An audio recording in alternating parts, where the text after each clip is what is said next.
नमस्कार शेतकरी मित्रांनो, कृषीप्रधान शेतकरी या यूट्यूब चॅनलवर तुम्हा सर्व शेतकरी बांधवांचे हार्दिक स्वागत.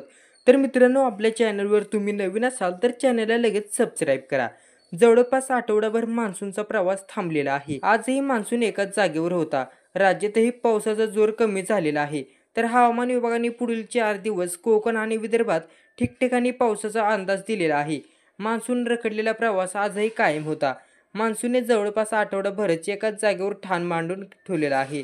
मान्सूनची राज्यातील सीमा जळगाव, अमरावती आणि चंद्रपूरपर्यंत आहे. मान्सूनने आतापर्यंत मराठवाडा मान्सूनने बुधवारनंतर राज्यात मुक्काम केला. मान्सूनची राज्यातील सीमा जळगाव, अमरावती आणि चंद्रपूरपर्यंत आहे. मान्सूनने आतापर्यंत मराठवाडा आणि कोकण, पश्चिम महाराष्ट्र व्यापलेला आहे. राज्यातील ठिकठिकाणी पावसाचा अंदाज आहे. कोकण आणि विदर्भात काही ठिकाणी जोरदार पावसाचा येलो अलर्ट हवामान विभागाने दिलेला आहे. तर मराठवाड्यातही काही ठिकाणी पावसाचा अंदाज दिला आहे. उद्यापासून शनिवारपर्यंत कोकण आणि विदर्भात पावसाचा येलो अलर्ट कायम आहे. तर मराठवाड्यात पावसाचा जोर कमीच राहील असा अंदाज हवामान विभागाने दिलेला आहे.